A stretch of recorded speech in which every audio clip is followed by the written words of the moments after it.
Hello, good morning students. শুনতে পাচ্ছ আমার কথা? Good morning, sir. Good morning. Good morning, sir.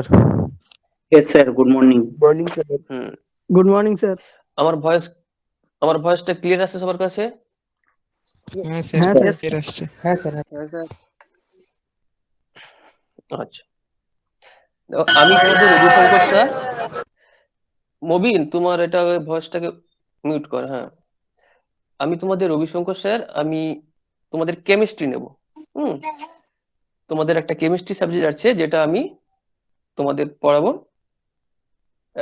তোমাদের তো আজকে ফার্স্টে ইন্ট্রোডাকশন হচ্ছে আমার সঙ্গে। সেক্ষেত্রে তোমাদের দেখতে পাচ্ছি অনেকেই তোমরা প্রেজেন্ট আছো। তো তোমাদের কি প্রত্যেকদিন যতদিন হয়েছে এরকমই থাকছে? প্রেজেন্ট পার্সেন্টেজ এরকম আছে? আজকে দেখতে পাচ্ছি 24-25 জন আছে। হ্যাঁ স্যার, এরকমই আছে। কালকে ফার্স্ট ক্লাস হচ্ছে, আজকে সেকেন্ড ক্লাস হচ্ছে। আচ্ছা,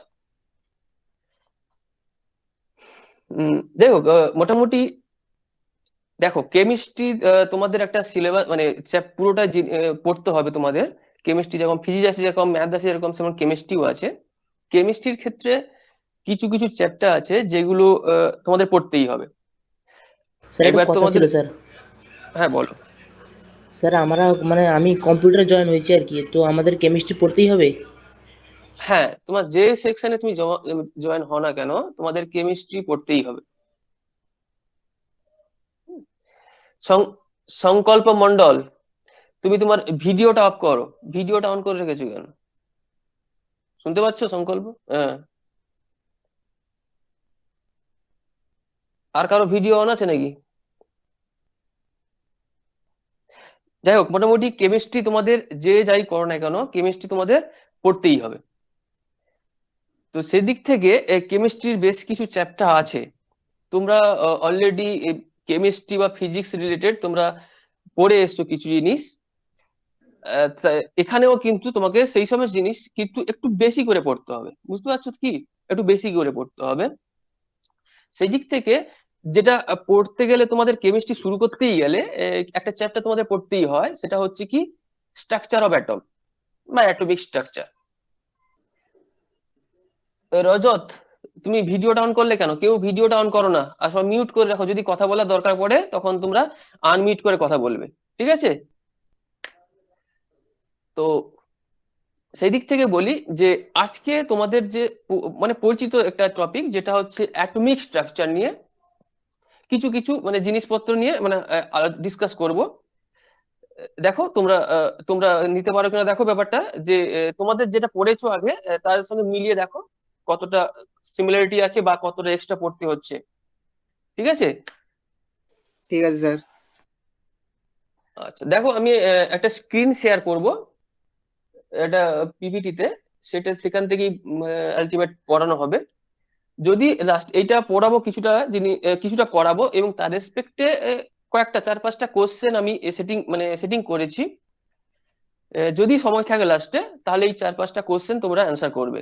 গুগল ফর্মে করেছি, সেটাকে আমি লিংক দিয়ে দেবো, তোমরা ট্রাই করবে, ঠিক আছে, যদি সময় থাকে। দেখো আমি শেয়ার করছি, তোমরা দেখতে পাচ্ছ কিনা দেখো।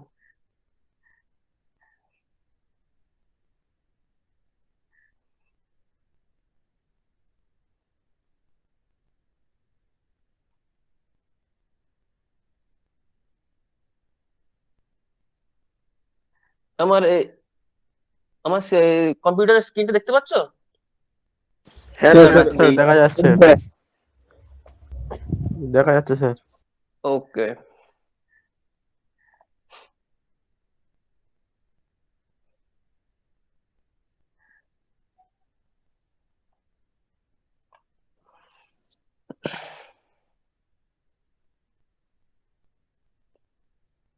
ঠিক আছে। তো এখান থেকে কয়েকটা জিনিস শুরু করি।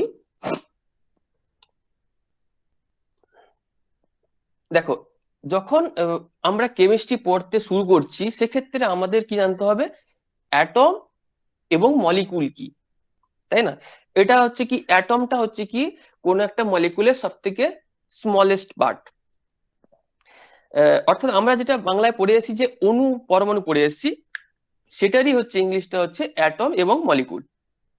ঠিক আছে, তাহলে এই যে অ্যাটমটা কি দিয়ে তৈরি, অ্যাটমের স্ট্রাকচার বা কি হতে পারে, সেই জিনিসগুলো বিভিন্ন বিজ্ঞানী বিভিন্ন রকম সময়ে কি করেছেন, এক্সপেরিমেন্ট করেছিলেন।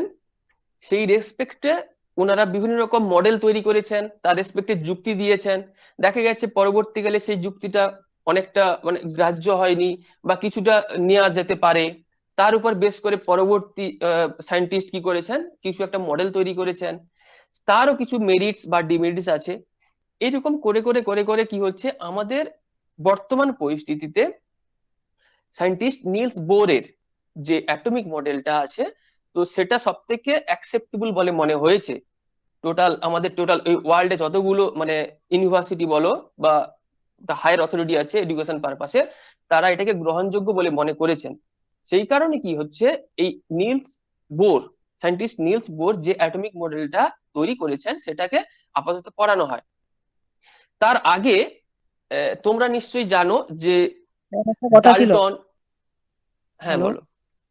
স্যার, আমরা শুনতে তো পাচ্ছি, বলো। কম্পিউটার সায়েন্স নিয়ে ভর্তি হয়েছি। কিচ্ছু শুনতে পাচ্ছি না তোমার কথা, বলো। স্যার, আমি তো কম্পিউটার সায়েন্সে ভর্তি হয়েছি। আচ্ছা কিন্তু আমরা তো সেকেন্ড ইয়ার থেকে, এবার আমাদের কোনো কেমিস্ট্রি বই দেওয়া হয়নি। আচ্ছা, ওটা ও লাইব্রেরি থেকে নিতে হবে, বুঝতে পারছো কি বলছি? লাইব্রেরি আমরা তো থেকে বই নিতে হবে।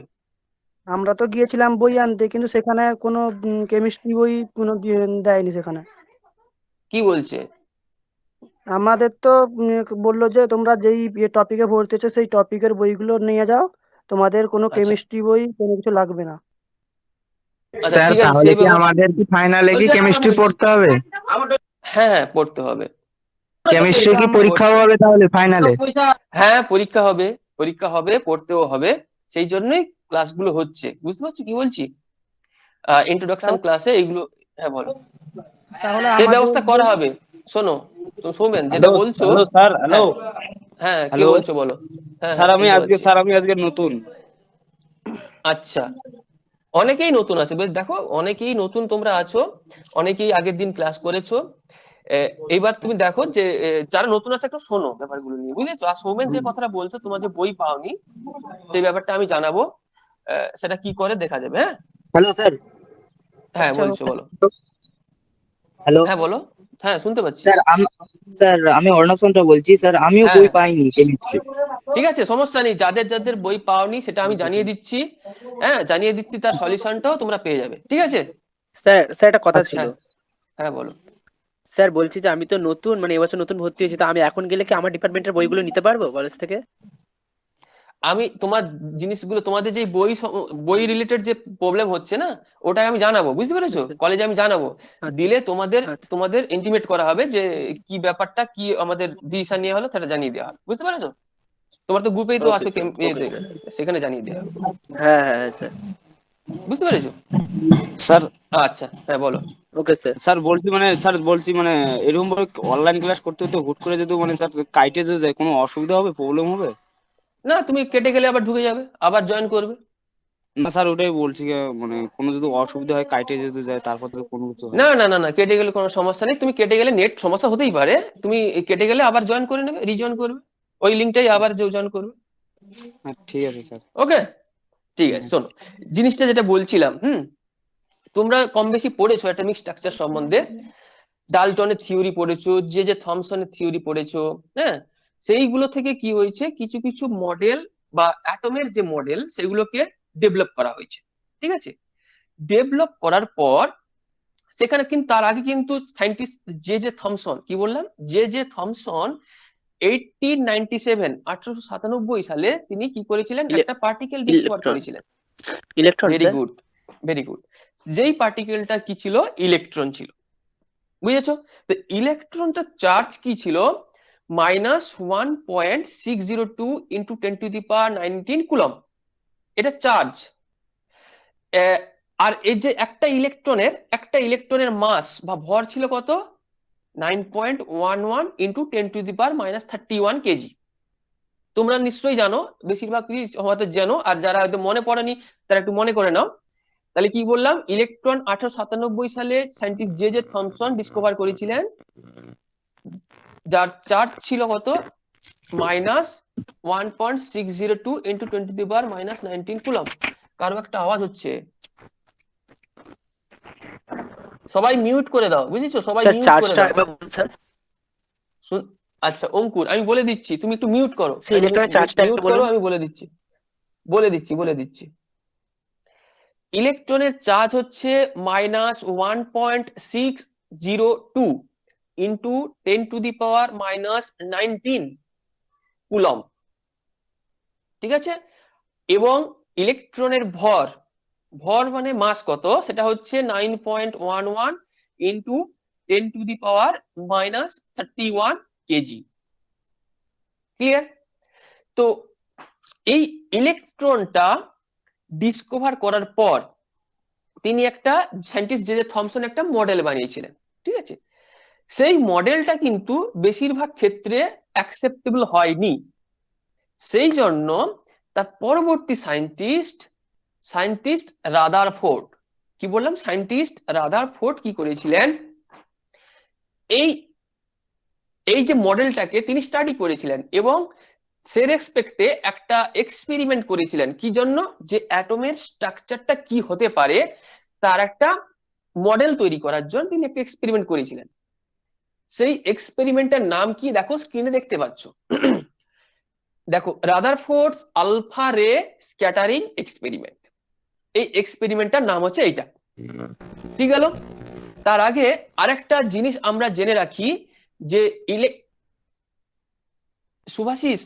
সুভাষিস তুমি একটু করে দাও, মিউট করে দাও, যদি কথা বলার দরকার পড়ে তখনই আনমিউট করো, না হলে সবাই মিউট করে রাখো, ঠিক আছে। যেভাবে বললাম না, ইলেকট্রনের চার্জ বললাম, কত সালে ডিসকভার হয়েছে বললাম, কে ডিসকভার করেছে বললাম, এবং তার মাস বললাম, সেই রকমই আরো পার্টিকেল আছে, যেমন ধরো নিউট্রন, প্রোটন, হ্যাঁ, আরো আছে মেসন, বোসন, এই সমস্ত পার্টিকেল আছে। কিন্তু তার মধ্যে আমরা, সুভাষিস তুমি ভিডিওটা অফ করো, কেউ বারবার করছো কেন এইরকম, ভিডিও বা অডিও অন করে রাখো না, যদি কথা বলা দরকার পড়ে তখন আনমিউট করে কথা বলবে, না হলে কি বলতো অ্যাটেনশন নষ্ট হচ্ছে, সবাই তো দেখছে, তো তুমি যদি ভিডিও অন করে রাখো ওর চোখটা ওইদিকে পড়ে যায় সবারই। তো সেই জন্য দেখো, মোটামুটি একটা পার্টিকেল বা অর্থাৎ পার্টিকেলের সব থেকে স্মলেস্ট পার্ট হচ্ছে কি, একটা অ্যাটম, বুঝেছো, বা পরমাণু। সেই অ্যাটম কিন্তু তিনটে ফান্ডামেন্টাল পার্টিকেল নিয়ে তৈরি হয়, তিনটে ফান্ডামেন্টাল মৌলিক পার্টিকেল। সেটা কি কি হয়, ইলেকট্রন, প্রোটন এবং নিউট্রন। ইলেকট্রন, প্রোটন এবং নিউট্রন, এই তিনটের মধ্যে আমি তোমাদের বলে দিয়েছি ইলেকট্রনটা কে আবিষ্কার করেছেন সেটা বলে দিয়েছি, কত সালে করেছিল সেটা বলে দিয়েছি, তার চার্জও বলেছি, তার মাসও বলেছি। সেইভাবে নিউট্রন এবং প্রোটনের চার্জ, মাস এবং কে ডিসকভার করেছিলেন, কত সালে করেছিলেন সেটাও বলে দিচ্ছি। পার্থ তুমি একটু অফ করো। পার্থ ভোজ তুমি একটু অফ করো, মিউট করো, তোমার মিউট করো পার্থ ভোজ।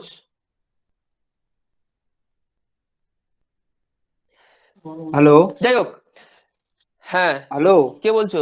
স্যার হ্যাঁ, স্যার কে বলছো? আমার নাম পার্থ স্যার আমার নাম পার্থ, কাকে বলছে? আমার টাইটেল বর্মন।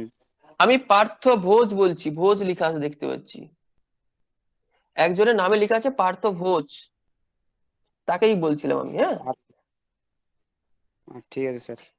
না বর্মন তুমি মিউট করে ফেলো, ঠিক আছে। চলো সেকেন্ড যেটা বলবো, ইলেকট্রন তো হয়েই গেল, তারপরে প্রোটন।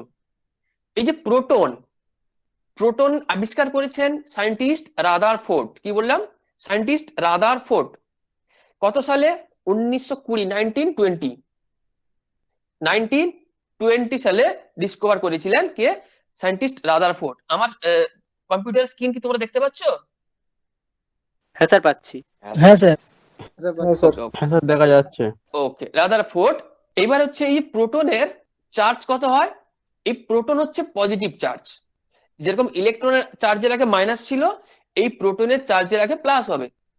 কত হবে, প্লাস 1.602 ইন্টু 10⁻⁻19 হ্যালো স্যার, ঠিক একই। হ্যাঁ বলো।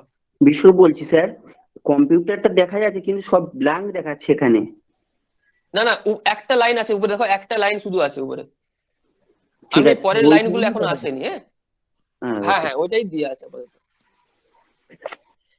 এবারে প্রোটনের চার্জ কত বললাম, ইলেকট্রনের যা চার্জ ছিল ঠিক একই, কিন্তু এটা হচ্ছে পজিটিভ, অর্থাৎ প্লাস 1.602 ইন্টু 10⁻⁻19 কুলম। হ্যাঁ স্যার। এবং হ্যাঁ, এই প্রোটনের মাস কত, সেটা হচ্ছে 1.672 ইন্টু 10⁻⁻27 কেজি। মাস আরেকবার বলছি, হ্যাঁ আরেকবার বলছি, সেটা হচ্ছে 1.672 ইন্টু 10⁻⁻27 কেজি। এটা হচ্ছে প্রোটনের মাস। তাহলে ইলেকট্রন এবং প্রোটনের ডিসকভার কে করেছেন, কত সালে করেছেন, চার্জ মাস জেনে ফেললাম। আর একটা বাকি আছে, কি বাকি আছে, যেটা হচ্ছে নিউট্রন। নিস্তড়িত এই স্যার। নিউট্রনটা, হ্যাঁ হ্যাঁ শুনতে পাচ্ছি না, বলো স্যার নিউটন তো নিস্তড়িৎ। অঙ্কুর কিছু একটা বলছে। হ্যাঁ, নিস্তড়িত কণা, নিউট্রাল। তাহলে নিউট্রন আবিষ্কার করেছেন কে, নিউট্রন আবিষ্কার করেছেন বিজ্ঞানী জেমস স্যাডউইক। জেমস স্যাডউইক বা চ্যাডউইক, যে যেভাবে উচ্চারণ করে, স্পেলিংটা হচ্ছে CHADWICK, স্যাডউইক। ইনি কি করেছিলেন, যে 1920 সালে 1920-তে তিনি কি করেছিলেন, এই নিউট্রন পার্টিকেলটা ডিসকভার করেছিলেন। এই নিউট্রন পার্টিকেলের চার্জ কত, একটু আগে বললো অঙ্কুর, যে বললো যে জিরো বা নিউট্রাল। নিউট্রাল, তাহলে electron negative charge, proton positive charge, আর নিউট্রন কি হলো, negative charge, neutral charge. Clear? এবং নিউট্রনের মাস কত, নিউট্রনের মাস বা ভর হচ্ছে 1.674 ইন্টু 10⁻⁻27 কেজি। কি বললাম, আরেকবার বলছি, 1.674 ইন্টু 10⁻⁻27 কেজি। ক্লিয়ার? তাহলে এই যে তিনটে ফান্ডামেন্টাল পার্টিকেল, ইলেকট্রন, প্রোটন এবং নিউট্রন, এই তিনটের সম্বন্ধে আমরা ডিটেলস জেনে ফেললাম এবং এদের ডিসকভার কে করেছেন সেগুলো জেনে নিয়েছি। এখন আমরা কি দেখব, যে সায়েন্টিস্ট রাদারফোর্ড যে এক্সপেরিমেন্টটা করেছিলেন, যেটা কি বললাম, আলফা রে স্ক্যাটারিং এক্সপেরিমেন্ট।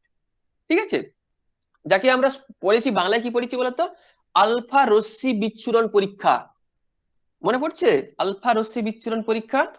নিশ্চয়ই মনে পড়ছে অনেকের। হ্যাঁ স্যার ছিল। হ্যাঁ, তো সেই জিনিসটা আরেকবার দেখে নেবো আমরা। ঠিক আছে, চলো। এই যে আলফা পার্টিকেল, তার আগে বলি যে আলফা, এই যে আলফা ব্র্যাকেটে দেখতে পাচ্ছ তো, একটা সাইন দিয়ে আছে, সিম্বল দিয়ে আছে।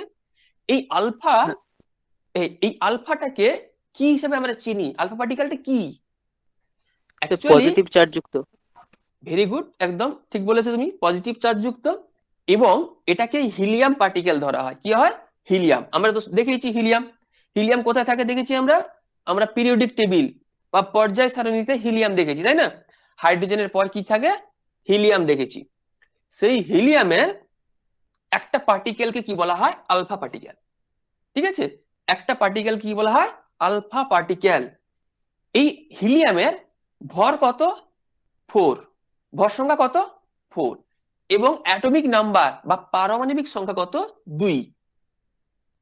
হিলিয়ামকে কি দিয়ে লেখা হয়, HE, ক্যাপিটাল H আর স্মল ই, হিলিয়াম। ঠিক আছে, এই হিলিয়ামকে HE দিয়ে লেখা হয়। একটা হিলিয়াম পার্টিকেলকে কি বলা হয়, আলফা পার্টিকেল। এর চার্জ কত, একটু আগে বললো যে পজিটিভ চার্জ। ক্লিয়ার? চলো নেক্সট ক্লাস দেখো, আমরা দেখে নিই যে তিনি যে এক্সপেরিমেন্টটা করেছিলেন, দেখতে পাচ্ছ সবাই, ক্লিয়ার সবার কাছে? ওকে ওকে, দেখো একটা পাশে একটা পিকচার দেখতে পাচ্ছি, তাই না? এই যে পিকচারটা, এই পিকচারে একটা জিনিস দেখতে পাচ্ছি। কি দেখতে পাচ্ছি, এই যে একটা বক্স, এটা একটা বক্স দেখতে পাচ্ছি। আমার এটা দেখতে পাচ্ছ, অ্যারোটা দেখতে পাচ্ছ কম্পিউটারে, অ্যারো হ্যাঁ স্যার ইন্ডিকেট দেখা করছি। যাচ্ছে। ইয়েস হ্যাঁ স্যার। স্যার দেখতে পাচ্ছি। এই যে বক্সটা দেখতে পাচ্ছ, এই বক্সটা হচ্ছে একটা লেডের তৈরি বক্স। লেড বলতে আমরা যেটা সীসা বলি, সীসা, আমাদের ঘরোয়া কথা কি বলি, সীসা বলি না, সেই সীসাকে বলা হয়, সাইন্টিফিক নেম হচ্ছে লেড। এই লেডের তৈরি একটা বাক্সের ভিতরে একটা ইয়েলো কালার, একটা অরেঞ্জ কালার হালকা একটা ইয়ে দিয়ে আছে। এটা কি? এটা একটা মেটাল রাখা আছে। কি মেটাল? একটা তেজস্ক্রিয় পদার্থ বা রেডিও অ্যাক্টিভ এলিমেন্ট, যার নাম কি? পোলোনিয়াম। কি বলা হয়? পোলোনিয়াম। সেই পোলোনিয়াম একটা রেডিও অ্যাক্টিভ পার্টিকেল রাখা আছে, বা মৌলটা রাখা আছে। আর এটা কি, এই যে এক গোল মতো একটা রিং এর মতো দেওয়া আছে, এই গোল মতো গোল্ড রিং ফয়েল। দেওয়া আছে। না, এটা না, এটা হচ্ছে পুরোটা একটা পর্দা দিয়ে আছে, বুঝেছো? পর্দা, যেরকম সিনেমার একটা পর্দা থাকে, সিনেমা পর্দা, ঠিক এইভাবে একটা রিংয়ের আকারে একটা পর্দা দেওয়া আছে। এই পর্দার উপরে এই যে ভিতরের যে ওয়ালটা বা ভিতরের দিকে যে দেওয়ালটা আছে, তাতে কি করা হয়েছে? জিঙ্ক সালফাইড Z10S, কি বললাম? ফর্মুলা হচ্ছে কি? Z10S বা জিঙ্ক সালফাইড বলে একটা পদার্থ আছে, যেটাকে পলেপ দেওয়া আছে বা কোটিং করা আছে। ঠিক আছে? এটা দিলে কি হয়? এটা দিলে কি হচ্ছে, কোনো যদি মানে লাইট পড়ে, সেটাকে একবার খুব উজ্জ্বল ভাবে আমরা দেখতে পাই। বুঝে গেল? এটা খুব উজ্জ্বল ভাবে আমরা দেখতে পাবো। সঞ্জয়, তুমি ভিডিওটা অন করছো কেন? মিউট করে রাখো। তাহলে কি বললাম, এখানে হচ্ছে যে যদি কোনো লাইট পড়ে তাহলে খুব উজ্জ্বল ভাবে দেখতে পাবো। সেই জন্য কি করা হচ্ছে, এরকম একটা পর্দা দেওয়া আছে, এবং তার পর্দার উপরে জিঙ্ক সালফাইডের একটা প্রলেপ দেওয়া আছে। তাহলে একটু আগে আমরা একটা কথা বলেছিলাম, আমি একটা কথা বলেছি, কি বলেছি? এই যে বক্সটার ভিতরে কি রাখা আছে? পোলোনিয়াম একটা তেজস্ক্রিয় পদার্থ রাখা আছে, তাই না? তাহলে এই তেজস্ক্রিয় পদার্থ কাকে বলে তোমরা কি জানো কেউ? তেজস্ক্রিয় পদার্থ কাকে বলবো আমরা? কেউ যদি জানো একটু বলো, সে নাহলে যাই আমি দিয়ে বলবো। রশ্মি বিকিরণ হয়, তেজস্ক্রিয় রশ্মি। এক্স্যাক্টলি। হ্যাঁ, সবাই কি তো আর বিক্রিয়া মানে এই যে রশ্মি বিকিরণ করে না, সবাই তো আর করে না। কারা কারা করে সেটা একটা পার্টিকুলার নিয়ম আছে। কি নিয়ম? যাদের যে সমস্ত পার্টিকেলের কি হয়, মাস নাম্বার এবং অ্যাটমিক নাম্বার থেকে যদি আমি নিউট্রন নাম্বার যেটা পাবো, সেই নিউট্রন এবং প্রোটন সংখ্যা, কি বললাম? নিউট্রন সংখ্যা এবং প্রোটন সংখ্যার অনুপাত যদি 1.5 বা তার বেশি হয়, কি বললাম? কোনো একটা এলিমেন্টের নিউট্রন এবং প্রোটন সংখ্যার অনুপাত যদি 1.5 অথবা তার বেশি হয়, সেই সমস্ত পার্টিকেল বেশিরভাগ ক্ষেত্রে কি হয়, বিভিন্ন রকম রশ্মি বিকিরণ করে। ঠিক আছে? সেই সেই সেই সমস্ত পদার্থকে আমরা কি বলবো? তেজস্ক্রিয় পদার্থ। সেই রকম ভাবে এই যে পোলোনিয়াম, এই পোলোনিয়ামের কিন্তু পোলোনিয়াম একটা তেজস্ক্রিয় পদার্থ। ঠিক আছে? এই তেজস্ক্রিয় পদার্থ কেন? তাহলে পোলোনিয়ামের হচ্ছে প্রোটন সংখ্যা কত হয়? 84। নিউট্রন সংখ্যা কত হবে? 126। প্রোটন সংখ্যা 84 আর নিউট্রন সংখ্যা কত? 126। তাহলে এর রেশিও কত হবে? n/p। দেখো n/p করে দেখতে হবে, 1.5 হবে। ঠিক আছে? 1.5 হবে। তাহলে কি স্যার বলেছি, আরেকবার যে একটু সমস্ত, বলবেন? আচ্ছা, একবার একটু বলবেন। পোলোনিয়াম, হ্যাঁ, পোলোনিয়াম লেখা হয় ক্যাপিটাল পি স্মল ও, এটা সিম্বল, এটা এটা বুঝেছো? পোলোনিয়ামের সিম্বল কি? ক্যাপিটাল পি স্মল ও। এই পোলোনিয়ামের নিউট্রন সংখ্যা কত? 126টা। এবং প্রোটন সংখ্যা কত? 84টা, 84। তাহলে এই যে নিউট্রন সংখ্যাকে দিয়ে প্রোটন সংখ্যা যদি ভাগ করি, তাহলে দেখতে পাবো এটা 1.5 হয়। ঠিক আছে? তা সেই জন্য কি হয়, এই পোলোনিয়াম একটা তেজস্ক্রিয় পদার্থ। এটা কি করে? বিভিন্ন রকম রশ্মি বিকিরণ করে। সেখানে এই যে রশ্মিগুলো বেরোতে দেখতে পাচ্ছ তো, এই যে লাল হতে একটা দেওয়া আছে, এই রশ্মিটা কি হচ্ছে? আলফা রশ্মি বের করে। এ কি করে? আলফা রশ্মি বিচ্ছুরণ করে। ঠিক আছে? এই আলফা রশ্মি বিচ্ছুরণ করছে, এই মাঝখানে একটা ইয়েলো কালারের একটা প্লেট মতো দেখতে পাচ্ছি, তাই না? মাঝখানে একটা ইয়েলো কালারের প্লেট দেখতে পাচ্ছি। এই গোল্ড প্লেটটা ফয়েল। কিসের তৈরি?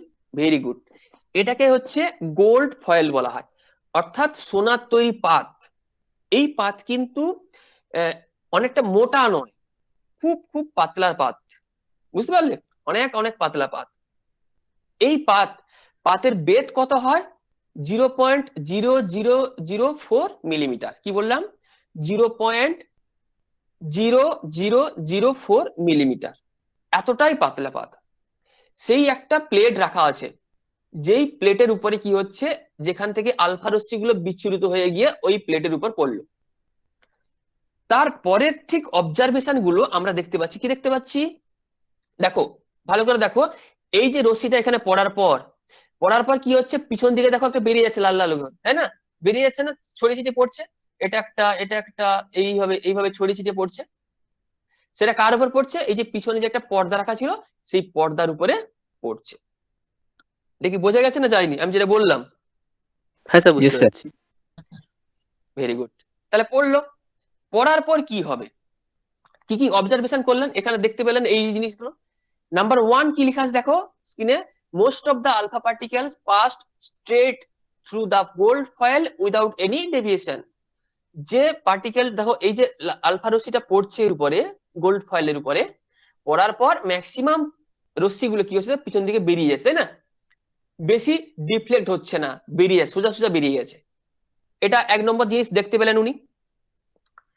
সেকেন্ডটা কি দেখতে পেলেন? দেখতে পেলেন যে some of the alpha particles were deflected by foil by some angle। দেখো কিছু কিছু পার্টিকেল দেখো, এই যে এদিকে চলে গেছে, এই পার্টিকেল দুটো কি হচ্ছে, এদিকে চলে যাচ্ছে, এটা এদিকে চলে গেছে, দেখতে পাচ্ছ তো নাকি আমি যেটা দেখাচ্ছি, ইন্ডিকেট করছি? Yes, sir. হ্যাঁ স্যার, দেখা তাহলে যাচ্ছে। কিছু কিছু সোজা, হ্যাঁ কিছু কিছু সোজা পথে না গিয়ে কি হয়েছে, কিছু পরিমাণ ডিফ্লেক্ট বা এদিক সেদিক হয়ে গেছে। ক্লিয়ার?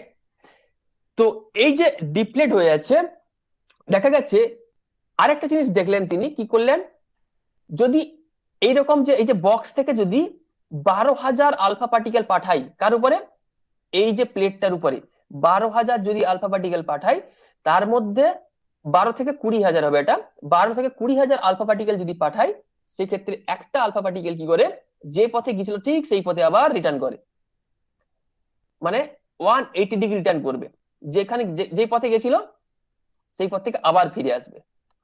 ঠিক আছে? তাহলে এই সব অবজারভেশন গুলো তিনি দেখতে পেলেন। ক্লিয়ার? এখান থেকে অবজারভেশন কি কি দেখতে পেলেন? হ্যাঁ স্যার, বুঝেছি। হ্যাঁ স্যার। জাস্ট এই এক্সপেরিমেন্টের অবজারভেশন গুলো থেকে তিনি কি করলেন, একটা সিদ্ধান্তে আসবেন। কি আসবেন? একটা পিকচার দেখতে পাচ্ছ ছবিতে, নতুন একটা পিকচার দেখতে পাচ্ছ? হ্যাঁ স্যার, দেখা যাচ্ছে। হ্যাঁ স্যার। হ্যাঁ Yes, স্যার। একদম। তাহলে এই যে পিকচার অনুযায়ী ফার্স্ট অব্দি দেখো তিনি কি বললেন, যে সিদ্ধান্তে এসে তিনি কি বললেন, নাম্বার 1 কি বলেছেন, most of the space inside the atom is empty because most of the alpha particle passed through the gold foil without getting deflected.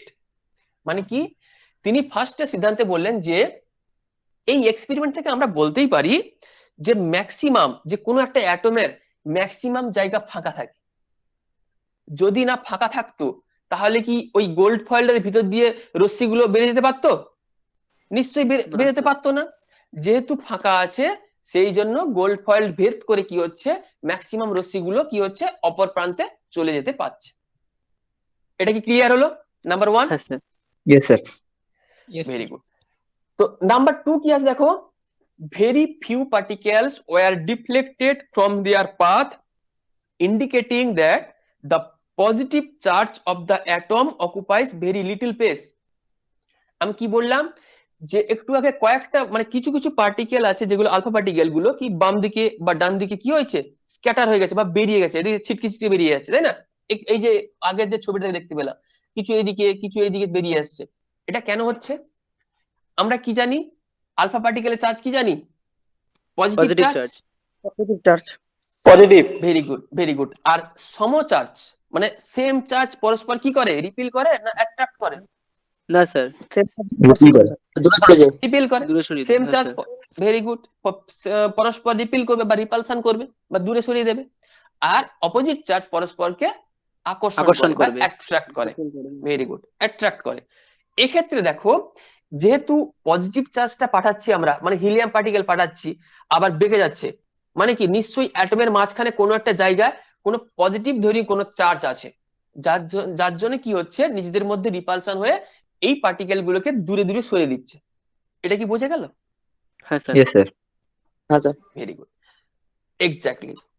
এইবারে 3 নম্বরটা দেখো কি আছে, a very small fraction of alpha particles were deflected by very large angle, indicating that all the positive charge and mass of the gold atom were concentrated in a very small volume within the atom।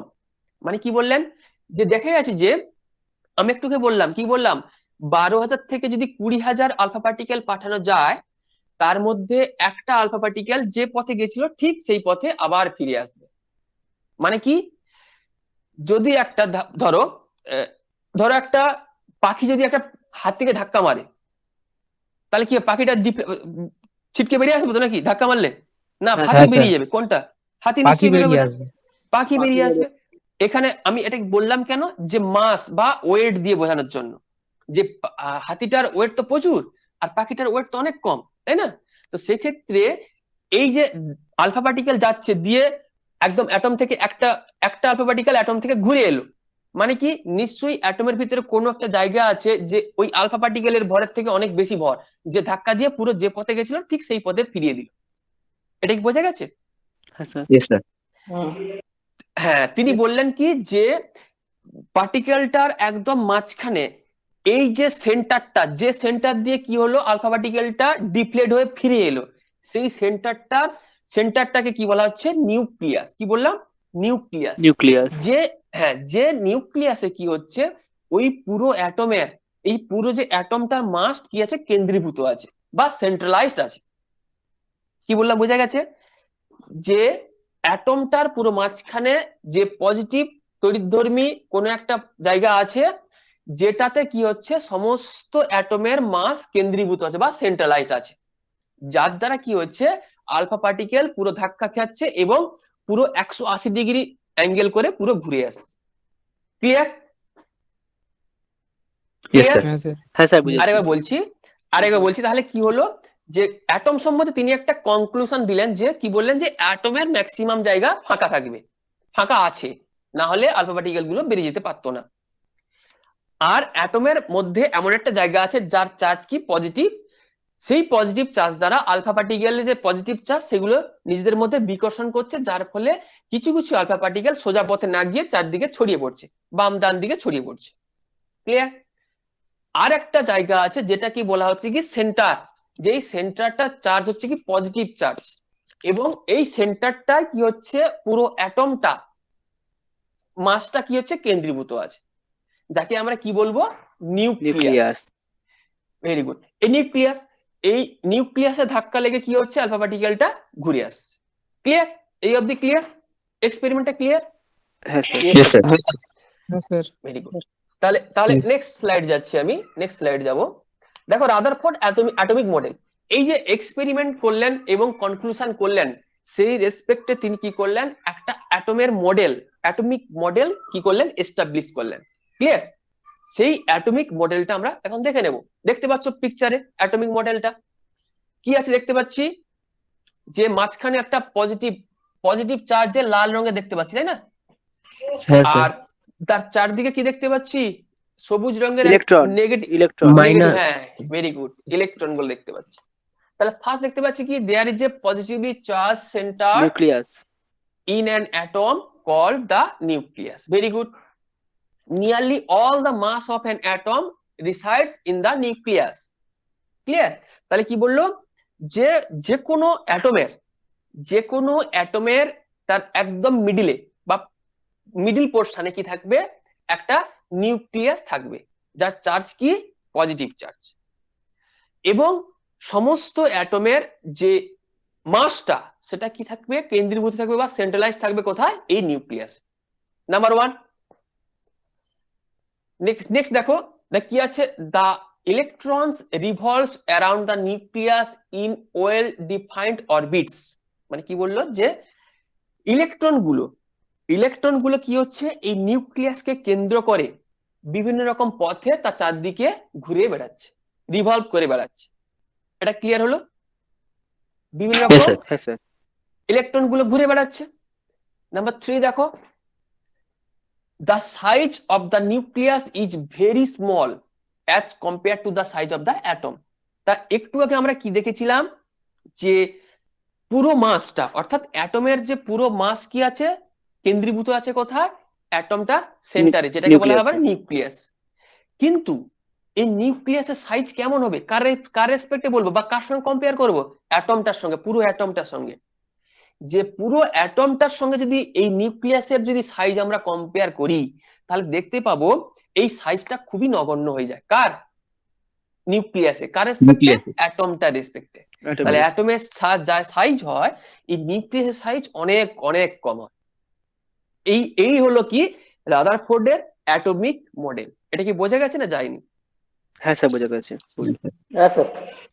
ওকে, হ্যাঁ sir. চলো next দেখি যে এই যে রাদারফোর্ডের atomic মডেলের কিছু limitations বা যেগুলো হচ্ছে ডিমেরিটস বা অসাফল্যতা, যেটা সাফল্য পায়নি, তাই না, সেই জিনিসগুলো আমরা দেখব। ছবিটা দেখতে পাচ্ছ তো? ছবিতে হ্যাঁ একটা স্যার। হ্যাঁ স্যার। স্পাইরাল রিং দেখতে পাচ্ছ? স্পাইরাল হ্যাঁ রিং, স্যার।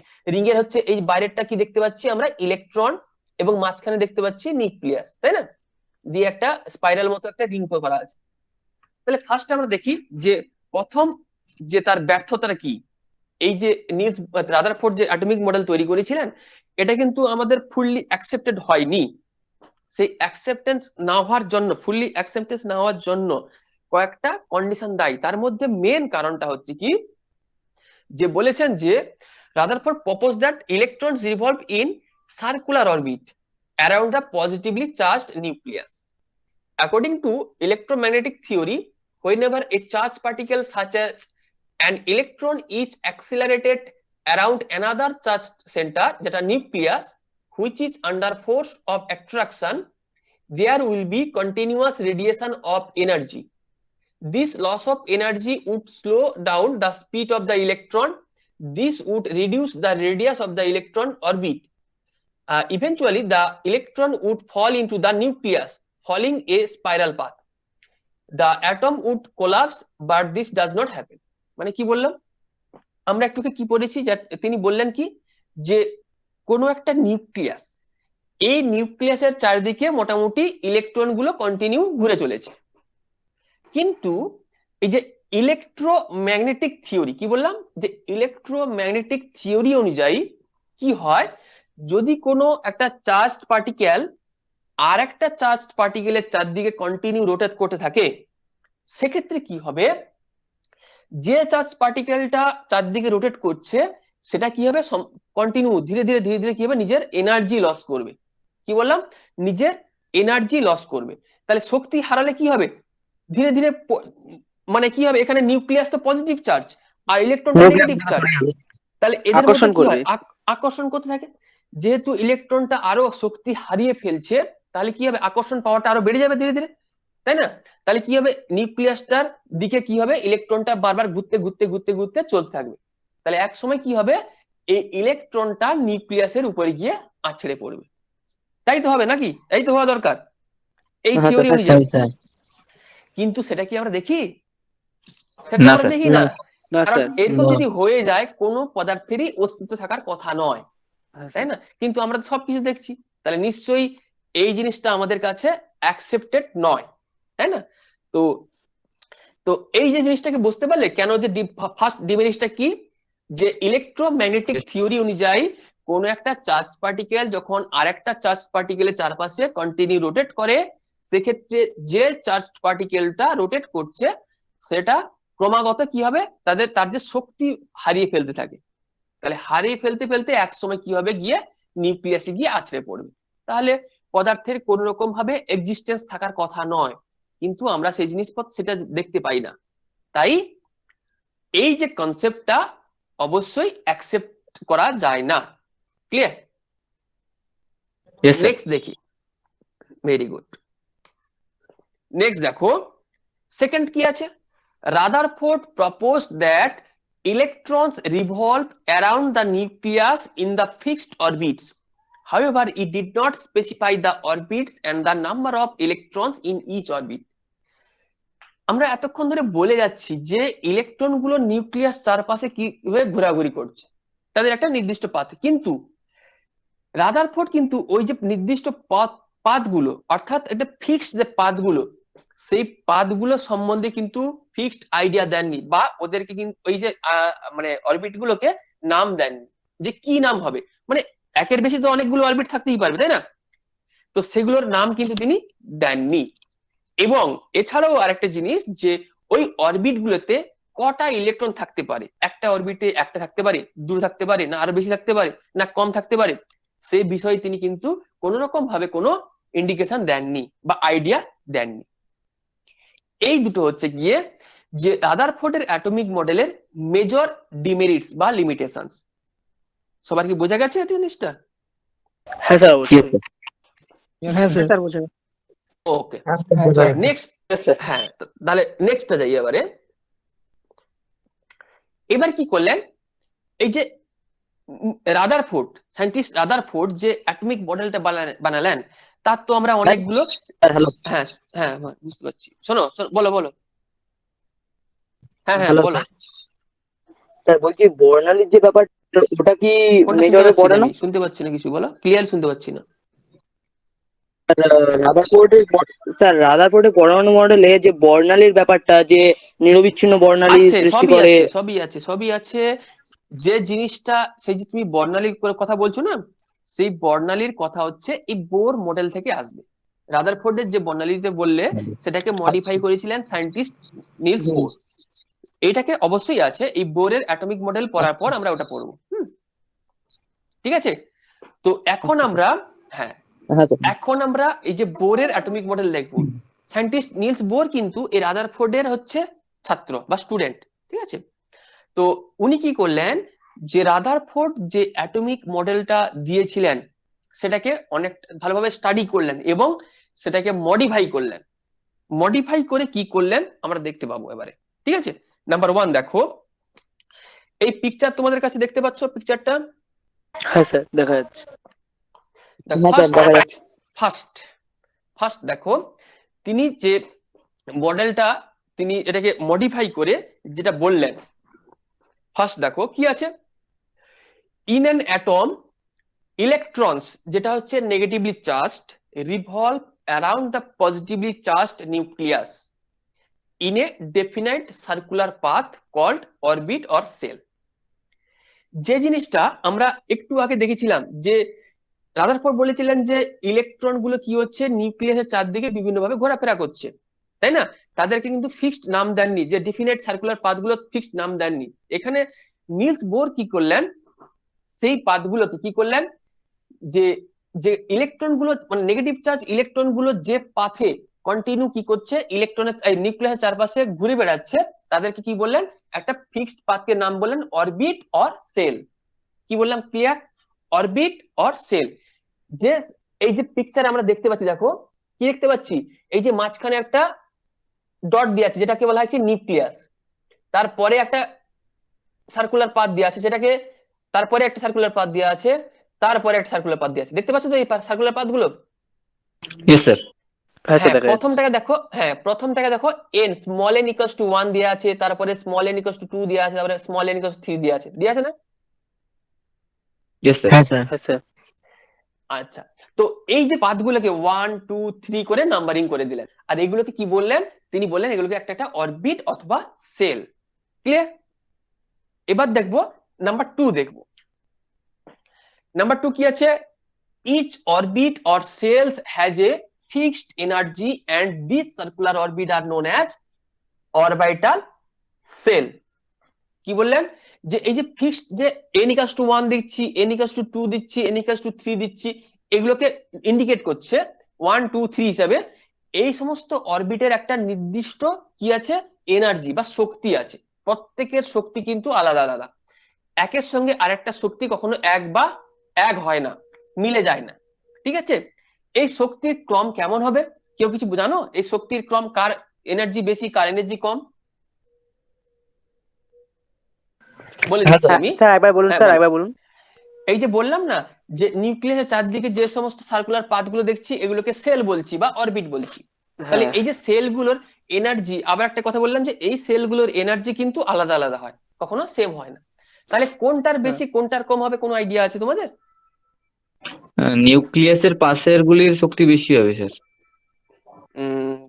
টাইপ না করছো স্যার, ভালো লাগলো স্যার হ্যাঁ নিউক্লিয়ার বলো। দূরের গুলো, কারণ স্ক্রিন এফেক্ট বলে একটা ব্যাপার আছে, ভেরি গুড, তার ঠিকই কারণে বলেছো। যখন কি হবে এই নিউক্লিয়াস থেকে দূরের দিকে যাবে পরপর অরবিটাল গুলো, বুঝতে পারলে কি বললাম? যে অরবিটাল গুলো যত বড় হবে দূরের দিকে যাবে তত হচ্ছে এনার্জি বাড়তে থাকবে। অর্থাৎ যখন n equals to 1, n equals to 2, n equals 3 দিয়ে আছে, এই যে 1 2 3 এরকম পরপর দিয়ে আছে না, যার হচ্ছে 3 তার সব থেকে বেশি এনার্জি। তারপর যদি থাকতো তারপর তারও বেশি এনার্জি হতো। n ইকুয়ালস টু 1 এর থেকে n ইকুয়ালস টু 2 বেশি, আবার 2 থেকে আবার 3 বেশি। এইভাবে ধীরে ধীরে যত এগিয়ে যাব আমরা, তাদের এনার্জি কন্টিনিউ বাড়তে থাকবে। বোঝা গেল? Yes sir.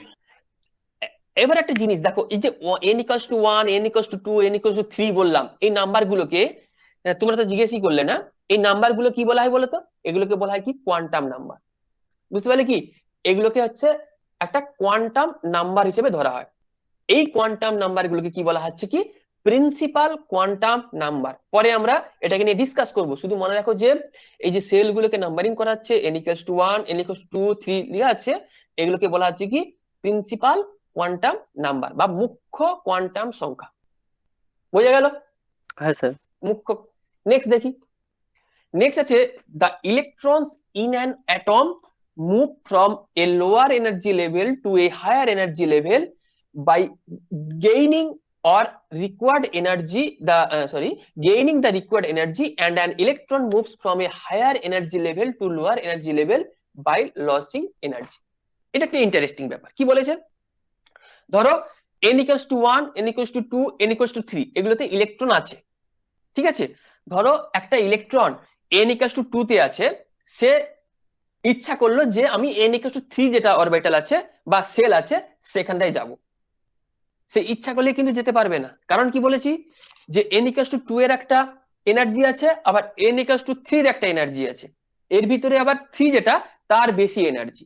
তাহলে 2 এর যে ইলেকট্রন গুলো আছে না, সে ইচ্ছা করলে কিন্তু 3 তে চলে যেতে পারবে না। কখন যেতে পারবে? শক্তি সঞ্চয় যদি করে। Very good. তাহলে যদি কি করে n ইকুয়ালস টু 3 যে এনার্জি, সেই পরিমাণ এনার্জি যদি সে কোনো রকম ভাবে গেইন করতে পারে বা সঞ্চয় করতে পারে, তাহলে কিন্তু সে n ইকুয়ালস টু 2 থেকে n ইকুয়ালস টু 3 তে যেতে পারবে। বুঝতে পারলে? তা আবার যদি ঠিক উল্টো ভাবে কেসটা যদি আমরা দেখি, কিভাবে উল্টো দেখবো? যদি n ইকুয়ালস টু 3 থেকে 2 তে আসতে চায় কোনো ইলেকট্রন, তাহলে 3 তে তো অনেক বেশি এনার্জি 2 থেকে, তাহলে 3 থেকে 2 তে আসতে গেলে কি করতে হবে? যে তাকে এই শক্তি যে অর্জন করতে হবে। ভেরি গুড, যত পরিমাণ এক্সট্রা এনার্জি তার কাছে আছে, হ্যাঁ, কার সঙ্গে সমান হতে হবে? 2 এর সঙ্গে সমান হতে হবে। তাহলে সেখান থেকে সেই পরিমাণ এনার্জিটাকে ছেড়ে দিয়ে এই 2 তে আসতে হবে। এই যাওয়া এবং আসা ব্যাপারটা কি তোমাদের কাছে ক্লিয়ার হয়েছে? যদি ক্লিয়ার না হয় আমাকে বলো। হ্যাঁ স্যার, ক্লিয়ার হয়েছে। Clear? Very good, very good. এবার দেখো, দেখো এই যে n ইকুয়ালস টু 3 থেকে 2 তে আসছি বা 2 থেকে 3 তে যাচ্ছি, এদের মধ্যে ডিফারেন্সটা কি? ডিফারেন্স দেখো, এই যে লেখা আছে ডেল্টা ই, এই যে ডেল্টা ই লেখা আছে, লাল মতো লেখা, লাল লেটারে লেখা আছে হ্যাঁ স্যার। ডেল্টা ই।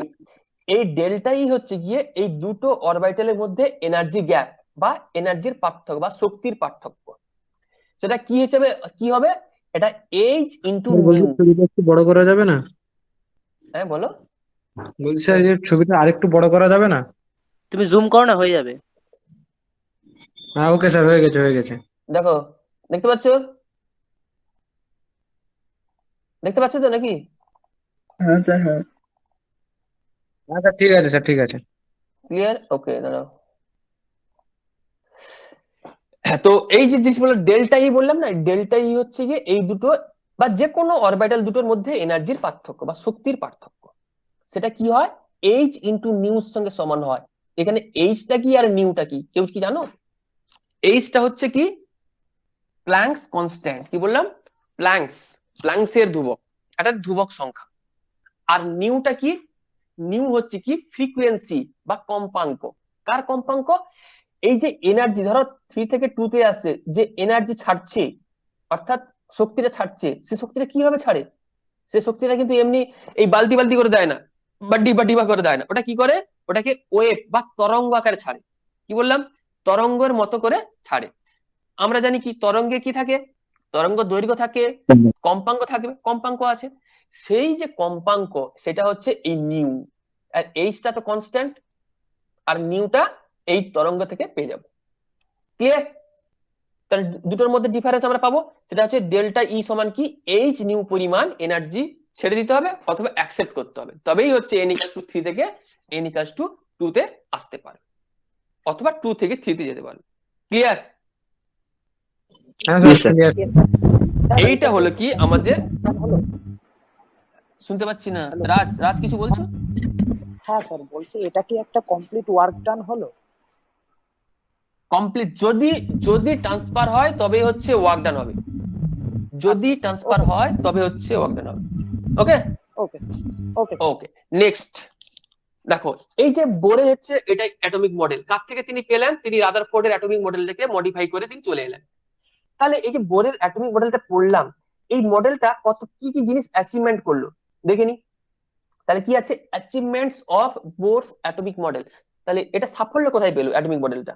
নাম্বার 1 দেখো কি বলেছে, Bohr's atomic model explain the stability of an atom.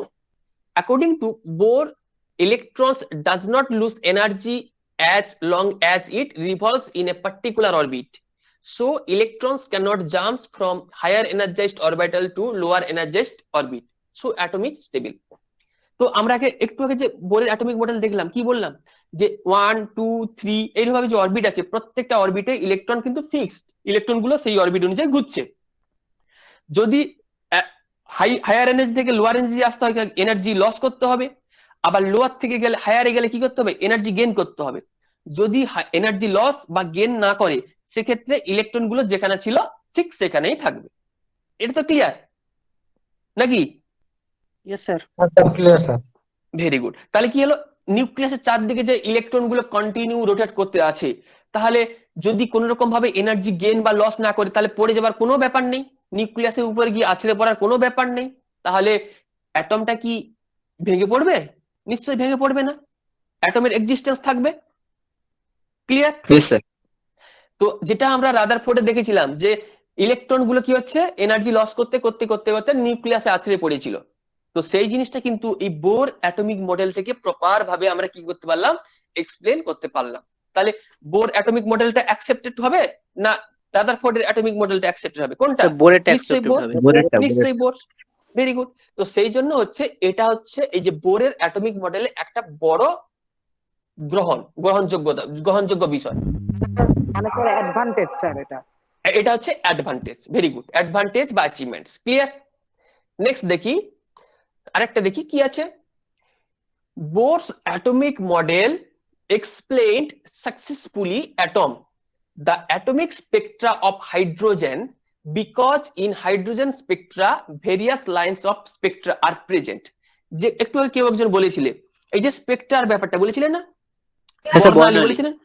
Very good. সেই বর্ণালীর ব্যাপারটা কিন্তু এই যে বোরের যে অ্যাটমিক মডেলটা এক্সপ্লেন করা হলো না, সেই মডেল থেকে খুব সুন্দরভাবে এই হাইড্রোজেনের বর্ণালী গুলোকে আমরা এক্সপ্লেন করতে পারবো।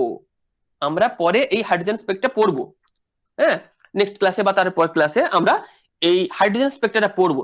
তখন আমরা দেখতে পাবো কত সুন্দর করে এই সায়েন্টিস্ট বোর কি করেছেন, হাইড্রোজেন স্পেকট্রাটাকে কিভাবে এক্সপ্লেন করে দিয়েছে। এই বোরের অ্যাটমিক মডেল থেকে যদি আমরা অ্যাটমের মডেলটাকে সাজাই তাহলে কিন্তু এটাকে এক্সপ্লেন করা সম্ভব, রাদারফোর্ডের থেকে করতে পারবো না আমরা। ক্লিয়ার? এই দুটো হচ্ছে খুব বড় Yes, sir. Achievements. Clear? Next দেখবো। Yes, sir. হ্যাঁ, এই যে বোরের যে অ্যাটমিক মডেলটা পড়লাম না, এই মডেলের কিন্তু এরও কিন্তু লিমিটেশনস বা ডিমেরিটস আছে।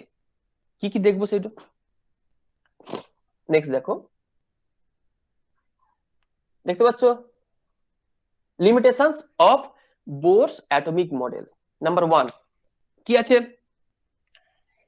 It fails to explain the spectra of atoms having more than one electron. আমি কিন্তু একটু আগে উচ্চারণ করলাম একটা জিনিস, কি বললাম? হাইড্রোজেন স্পেকট্রা শুধুমাত্র কি স্পেকট্রাটাকে নিয়ে বোরের এই যে অ্যাটমিক মডেলটা খুব ভালোভাবে এক্সপ্লেন করতে সক্ষম হয়েছে, তাই না? এটা তো বলেছি হাইড্রোজেন বলেছি, অন্য কোনো এলিমেন্ট আমি বলেছি? না স্যার। নিশ্চয়ই বলিনি, তাই না? তাহলে কি হবে, এই যে বোরের যে অ্যাটমিক মডেলটা তৈরি হয়েছে না, শুধুমাত্র হাইড্রোজেনটাকে বেস করে তৈরি হয়েছে। অন্য কোনো এলিমেন্টকে বা অ্যাটমকে নিয়ে কিন্তু তিনি এই অ্যাটমিক মডেলটা তৈরি করেননি। হাইড্রোজেনে কটা ইলেকট্রন আছে জানো? দুটো। কটা বলো তো? না, হাইড্রোজেন অ্যাটমের কথা একটা বলছি, যে মলিকুল নয়। একটা। একটা হাইড্রোজেনে একটা ইলেকট্রন। অর্থাৎ তিনি বলেছেন যে একটা ইলেকট্রন বিশিষ্ট যে সমস্ত এলিমেন্ট আছে, একটা ইলেকট্রন বিশিষ্ট যে সমস্ত অ্যাটম থাকবে, সেই সমস্ত অ্যাটমের ক্ষেত্রে এই অ্যাটমিক মডেলটা প্রযোজ্য হবে। একের বেশি যদি ইলেকট্রন হয়ে যায় কোনো অ্যাটমে, সেক্ষেত্রে কিন্তু এই অ্যাটমিক মডেল প্রযোজ্য হবে না। এটা একটা কি হলো তার ডিমেরিটস, ঠিক আছে, বা লিমিটেশনস কার বোরস অ্যাটমিক মডেলের। Number 1 clear? Yes sir. হ্যাঁ স্যার। নেক্সট দেখবো এবারে, it fails to account the splitting of spectral lines in the application of magnetic field that is called Zeeman effect. আমি একটুকে বললাম না, এই যে স্পেকট্রা বা ওই তরঙ্গ বললাম না, যেটা বর্ণালী বললো, সেই যে বর্ণালী, বুঝলি, এটা তৈরি হয় কোথায়? যদি ধরো একটা ম্যাগনেটিক ফিল্ড বা চুম্বক ক্ষেত্র যাকে বলা হয়, চুম্বক ক্ষেত্রে কি থাকে? একটা সাউথ পোল, একটা নর্থ পোল থাকে। হ্যাঁ তাহলে স্যার। একটা সাউথ পোল একটা নর্থ পোল খুব কাছাকাছি রাখলাম, দিলে কি হবে? এই দুটোর মাঝখানে কি হবে? একটা খুব হাই একটা ম্যাগনেটিক ফিল্ড জেনারেট হবে। সেই ম্যাগনেটিক ফিল্ডের মাঝখান দিয়ে যদি অ্যাটম গুলোকে পাঠানো যায়, যে অ্যাটম গুলোকে আমরা নিয়ে এক্সপেরিমেন্ট করব, বুঝলে, সেই অ্যাটম গুলোকে যদি পাঠানো যায়, সেক্ষেত্রে কি হয়? এই যে অ্যাটমের মধ্যে তো কি থাকে? অনেকগুলো সেল থাকবে। একটুকে দেখলাম সেলগুলো আছে না, সেলগুলো আছে, বুঝতে পারছি আমি কি বলছি? হ্যাঁ যে স্যার। সেল, হ্যাঁ, ওই সেলগুলো, বুঝলে কি বললাম? ওই সেলগুলো কি হচ্ছে? আরো অনেক অনেক ভাগে স্প্লিট হয়ে যায়। কি বললাম? আরো অনেক ভাবে সাব সেলে পরিণত হয়, অনেক সাব সেলে পরিণত হয়। সেলগুলো সাব সেলে পরিণত হচ্ছে, যেটাকে বলা হচ্ছে কি জিম্যান ইফেক্ট। অর্থাৎ ম্যাগনেটিক ফিল্ডের প্রভাবে যখন এই অরবিট গুলো স্প্লিড হয়, তাকে কি বলবো আমরা? জিম্যান ইফেক্ট। এই যে জিম্যান ইফেক্টের যে ব্যাপারটা, কিন্তু বোরের অ্যাটমিক মডেল দিয়ে প্রপার ভাবে এক্সপ্লেন করা সম্ভব হয়নি। ব্যাপারটা কি বুঝতে পারলে? জিম্যান ইফেক্টটা কি? যখন কি হয়, কোনো অ্যাটমকে যখন হাই ম্যাগনেটিক ফিল্ডের মাঝখানে পাঠানো হয়, সেক্ষেত্রে কি হবে? সেই অ্যাটমের যে অরবিট বা সেল গুলো আছে, সেগুলো হচ্ছে কি আরো সাবসেলে ডিভাইড হয়ে যায়, সূক্ষ্ম সূক্ষ্ম ভাবে ভাগ হতে থাকে, যাকে বলবো স্যার আমরা আপনি একটু জিমেন ইফেক্ট। হ্যাঁ বলো। স্যার আপনি একটু হাইড্রোজেন দিয়ে একটু বোঝাবেন, মানে হাইড্রোজেনের কোনো ইলেকট্রন। স্পেকট্রামটা, হ্যাঁ হ্যাঁ, দেখো তুমি ধরো হাইড্রোজেনের যে একটা ইলেকট্রন আছে, তাহলে কি হবে? এস অরবিটালে একটা মাত্র ইলেকট্রন আছে। যখন আমরা হাইড্রোজেন গুলোকে এখানে পাঠানো হয়, তখন কি হয়? এই যে হাইড্রোজেনের যে এস অরবিটালটা না, যেহেতু এস এর একটাই মাত্র অরবিটাল, সেক্ষেত্রে কিন্তু এটা স্প্লিড হয় না। কিন্তু যে সমস্ত অ্যাটমের পি, ডি, এফ, এই সমস্ত অরবিট যখন পাবো আমরা, তখন কিন্তু এগুলো আরো ভাগ ভাগ হয়ে যায়। ধরো এস এর পি তে ধর 3টে ভাগ হবে, ডি তে 5টা ভাগ হবে, এফ এ 7টা ভাগ হবে, এরকম ভাগ হয়ে যায়। কি বলছি বুঝতে পারছো? এগুলো হ্যাঁ স্যার। যখন হ্যাঁ, সেই জিনিসগুলো এখানে কিন্তু এই বোরের অ্যাটমিক মডেল দিয়ে কিন্তু প্রপার ভাবে এক্সপ্লেন করা সম্ভব হয়নি। এই ম্যাগনেটিক ফিল্ডের প্রভাবে ওই যে ভাগ ভাগ হয়ে যাওয়ার ব্যাপারটাকে কিন্তু প্রপার ভাবে এক্সপ্লেন করা সম্ভব হয়নি। এই ইফেক্টটাকে বলা হয় কি Zeeman effect. Okay sir. Okay sir. Clear হলো? জিম্যান এফেক্টটা শুনতে পাচ্ছি না সঞ্জয়, তোমার কথাটা একদম ক্লিয়ার আসছে না। না, রাজের মনে হয়, রাজের একটা আওয়াজ হচ্ছে। হ্যাঁ স্যার, স্যার বলছি জিম্যান এফেক্টটা আরেকবার একটু ক্লিয়ার ভাবে বলে দেবেন? আচ্ছা, ইফেক্টটা হচ্ছে কি, ধরো একটু আগে কি দেখলাম? অ্যাটমের চারদিকে তো অনেকগুলো সেল দেখতে পাচ্ছি বা অরবিট দেখতে পাচ্ছি, মানে বোরের অ্যাটমিক মডেল অনুযায়ী দেখলাম। সেই সেলগুলো কি হয়? এই যে ম্যাগনেটিক ফিল্ডের প্রভাবে কি হয়? আরো ভাগ হয়ে যায়, আরো অনেকগুলো ভাগ হয়। কি বলছি বুঝতে পেরেছো হ্যাঁ স্যার, বুঝতে রাজ? ওই যে ভাগ হওয়ার ঘটনাটাকেই বলা হচ্ছে জিমেন ইফেক্ট। ক্লিয়ার? ওই ভাগ হয়ে যাওয়ার ঘটনাটাকেই বলা হচ্ছে জিমেন ইফেক্ট, যেটাকে কিন্তু এই বোরের অ্যাটমিক মডেল দিয়ে আমরা কিন্তু প্রপার ভাবে এক্সপ্লেন করতে পারবো না। আমরা কখন করব? যখন আমরা স্পেকট্রা পড়বো, তখন আমরা দেখবো কিভাবে ওটাকে এক্সপ্লেন করবো আমরা। Clear? Okay sir, clear sir.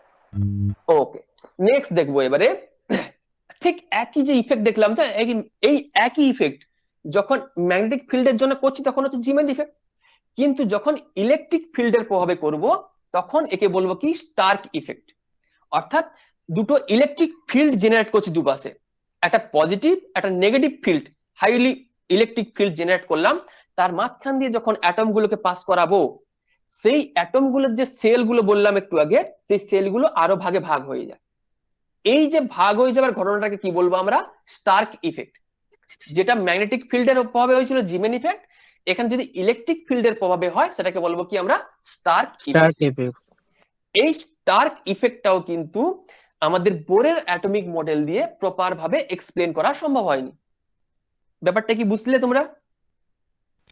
দুটো দুটো একই জিনিস, শুধুমাত্র ভেরি গুড। একটা ম্যাগনেটিক ফিল্ডের প্রভাবে হলো, আর একটা হচ্ছে ইলেকট্রিক ফিল্ডের প্রভাবে হলো। ম্যাগনেটিক ফিল্ডের জন্য জিমেন ইফেক্ট, আর ইলেকট্রিক ফিল্ডের জন্য স্টার্ক ইফেক্ট। ক্লিয়ার? তো এই যে তিনটে হচ্ছে খুব গুরুত্বপূর্ণ limitations of the Bohr's atomic model. Clear? বোরের কিন্তু আমরা অ্যাটমিক মডেল, তার অ্যাচিভমেন্টস কিংবা লিমিটেশন গুলো পড়ে ফেললাম। এর পরবর্তী জিনিসগুলো যেগুলো আছে, আজকে তো একটা কোশ্চেন সেট করেছিলাম কিন্তু দিতে পারলাম না, ঠিক নেক্সট দিন আমি কিন্তু দেব। এবং যে এর পরবর্তী জিনিসগুলো আছে না, এর পরবর্তী যেটা স্পেকট্রা আছে, আরো আছে তোমার অ্যাটমিক মানে মডেল থেকে কিভাবে আমরা ইলেকট্রনিক কনফিগারেশন লিখবো, ইলেকট্রন গুলো কিভাবে লিখবো, সেই সব জিনিসপত্র অনেক কিছু আছে, পরপর আমরা ডিসকাস করব। ক্লিয়ার? আজকে তোমাদের কোনো কিছু জিজ্ঞেস করা আছে আপাতত এই যতটা অব্দি পড়িয়েছি আমরা? হ্যাঁ স্যার, জিজ্ঞাসা করার কিছু ছিল স্যার। কি বলো বলো বলো। বলছিলাম স্যার, এই যে যেগুলো আজকে করালেন, এই সমস্ত নোটগুলো কি আমরা এখান থেকে তুলে নিব, না আপনারা নোট দিবেন? আমরা তোমাদেরকে প্রোভাইড করব, ঠিক আছে? তোমাদের কোনো টেনশন করার দরকার নেই, আমরাই প্রোভাইড করব, ঠিক আছে? ঠিক আছে। ওকে, আর কোনো জিজ্ঞেস করার আছে? Hello sir. হ্যালো হ্যাঁ শুনতে পাচ্ছি, বলো বলো। বইটা কোথায় পাওয়া যাবে? স্যার, বলছিলাম যে আপনি আমি বইয়ের ব্যাপার যারা বললে আমি আমি আমি বলবো, আমি কলেজে কথা বলছি, এবার আমি গ্রুপে তোমাদের সমস্ত আপডেট দিয়ে দেওয়া হবে, ঠিক আছে? স্যার হ্যাঁ বলো। স্যার বলছিলাম, স্যার বলছি স্টার্ক এফেক্ট একজন বলো। হ্যাঁ কি স্যার, বলছো স্টার্ক বলো? এফেক্ট একটু বলবেন। আচ্ছা, স্টার্ক ইফেক্টটা কি বললাম? জিমেন ইফেক্টে বুঝেছো কি? হ্যাঁ স্যার, বুঝেছি স্যার ওটা। তো ঠিক জিমেন ইফেক্টে যেমন ম্যাগনেটিক ফিল্ডের প্রভাবে যে সেলগুলো ভেঙে ভেঙে সাবসেল তৈরি করছে, ঠিক একই ভাবে ইলেকট্রিক ফিল্ডের প্রভাবে কি হচ্ছে, ওই সেলগুলো ভেঙে ভেঙে সাবসেল তৈরি করবে। সেই ইলেকট্রিক ফিল্ডের প্রভাবে যদি ভেঙে যায় তখন কি বলবো? Star effect. যদি ম্যাগনেটিক ফিল্ডের প্রভাবে ভাঙে সেটাকে বলবো জিমেন ইফেক্ট। এই হচ্ছে পার্থক্য। Okay sir. স্যার একটা কথা ছিল স্যার। হ্যাঁ বলো। স্যার আমি বলছি, chemistry first year, second year, third year তিনটা ইয়ারেই পড়তে হবে? না না না না না না না, তাহলে স্যার তিনটে year না। তাহলে কোন ইয়ারে পড়তে তোমাদের হবে দেখো, কেমিস্ট্রি? তোমার যে ইয়ারটা তুমি ভর্তি হয়েছো ঠিক ওই ইয়ারেই তোমাকে কেমিস্ট্রি পড়তে হবে, ঠিক কিন্তু আছে? স্যার আমি যতদূর জানি সিলেবাসে সেকেন্ড ইয়ার থেকে কেমিস্ট্রি নেই, সেই জন্য আপনাকে জিজ্ঞেস করছি। তোমরা যখন দেখো, আপাতত সিলেবাসটা পুরো আপডেট হয়নি, বুঝেছো? সিলেবাস তোমরা পেলে দেখতেই পাবে ওখানে। কি বলছি বুঝতে পারছো? কয়েকটা দিন ওয়েট করে যাও। তাহলে আমি বলছি স্যার, কেমিস্ট্রিটা ফার্স্ট ইয়ারেই তো আছে? হ্যাঁ ফার্স্ট ইয়ারে আছে। দেখো এই বিষয়ে পুরো জিনিসটা আপাতত কোনো কিছু আপডেট হয়নি এখনো, বুঝলে তো? তবে তোমাদের পড়তে হবে, এটা কনফার্ম। তো সেই জন্য এই ক্লাসগুলো কন্টিনিউ হচ্ছে, একটু কয়েকদিন ওয়েট করে যাও। আর পুরো জিনিসটা গ্রুপে আপডেট দিয়ে দেওয়া হবে। ক্লিয়ার? আচ্ছা স্যার, 11-12 এর সঙ্গে কি এই ফার্স্ট ইয়ারের কেমিস্ট্রি কোনো মিল আছে, নাকি নতুন কিছু পড়তে হবে অনেক? না না, মিল আছে, সবই মিল আছে। তোমার আর নতুন কিছু পড়তে হবে না, সবই মিল আছে। স্যার একটা Okay, কথা sir, ছিল। okay, sir. হ্যাঁ বলো বলো। স্যার বলছিলাম, রাদারফোর্ড আর এবারে বোর যে ইয়েটা করলো, মডিফাইটা, ওটা কি কি মডিফাই করলো ওটা কি জানা যাবে স্যার? হ্যাঁ বুঝতে পারছি না, বলো। স্যার বলছিলাম, রাদারফোর্ডের যে আপনি চিত্রটা দেখালেন আর বোরের যে চিত্রটা দেখালেন, আচ্ছা আচ্ছা দুটোর ভিতরে কোনটা কোনটা মডিফাই করেছে ওটা কি দেখা যাবে? আচ্ছা, আমি তোমাকে একটু আগে বললাম না, যে বললাম যে ধরো নিলস রাদারফোর্ডের যে অ্যাটমিক মডেলে কি ছিল, ডিমেরিটস কি ছিল, যে নর্মাল ভাবে কি বলেছিলাম, যে ইলেকট্রন গুলো কি হচ্ছে, নিউক্লিয়াসের উপর গিয়ে আছে পড়ে যাচ্ছে। তাহলে কি পদার্থের কোনো এক্সিস্টেন্স থাকবে? থাকার কথা না, যেটা রাদারফোর্ড বলেছিলেন। কিন্তু সেই জিনিসটাকে প্রপার ভাবে এক্সপ্লেন করলেন কি সায়েন্টিস্ট বোর। কি বললেন? যে বললেন যখন ইলেকট্রন গুলো যখন নিউক্লিয়াসের চারদিকে বিভিন্ন রকম পাথগুলোতে কন্টিনিউ রোটেট করে চলেছে, সেক্ষেত্রে কিন্তু তারা কোনো রকম ভাবে ইলেকট্রন এনার্জি লস বা গেইন করে না। তাহলে ইলেকট্রন গুলো যদি এনার্জি লস বা গেইন না করে থাকে, তাহলে কি হবে? সে কখনো হায়ার এনার্জি অরবিটাল কিংবা হায়ার থেকে লোয়ার যেতে পারবে? নিচে যেতে পারবে না। তাহলে যেখানে ছিল ঠিক সেখানেই থাকবে। তাহলে সারা জীবন Yes, কি হবে, ঠিক ওইখানেই ঘুরতে থাকবে, কোন রকম ভাবে নিউক্লিয়াসের উপরগুলো পড়ে যাবে না। অর্থাৎ পদার্থগুলোকে আমরা পেতেই পাবোই যাবে, যেগুলো স্বাভাবিকভাবে আমরা দেখতেই পাচ্ছি। ক্লিয়ার? yes, sir. হ্যাঁ স্যার, হ্যাঁ স্যার। স্যার অ্যাটমিক আরেকটা স্ট্রাকচার, হ্যাঁ বলো।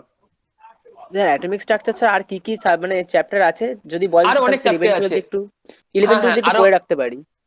আরো অনেক আছে, তুমি ধরে রাখো সলিউশন আছে, তারপর Okay, অ্যাসিড sir. বেস আছে, আরো অনেক কিছু আছে, বলে দেবো সবই, আরো অনেক কিছুই আছে।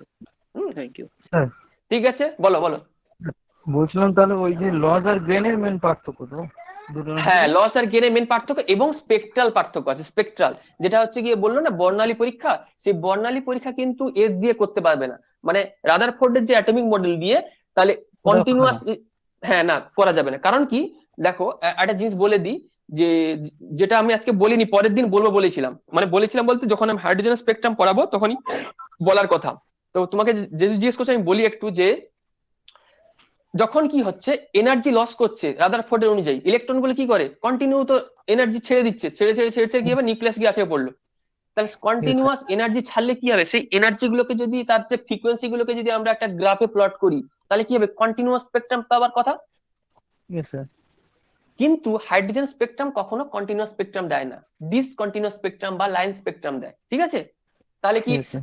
রাদারফোর্ড অনুযায়ী আমি কি স্পেকট্রা কিন্তু আমি কি করতে পারবো, মানে এক্সপ্লেন করতে না। পারবো? নিশ্চয়ই পারবো না। না। কিন্তু অবশ্যই। এই বোরের মডেল থেকে আমরা দেখতে পাবো যে কি করে ওটাকে ডিসকন্টিনিউয়াস স্পেকট্রাম হচ্ছে বা লাইন স্পেকট্রাম পাওয়া যাচ্ছে। Clear? Yes, sir. Clear. Okay, Thank you, sir. sir. ওকে, ঠিক আছে, তাহলে আজকে মোটামুটি আজকে এই ক্লাসটা এখানে শেষ করছি। হ্যাঁ স্যার। ওকে, তোমরা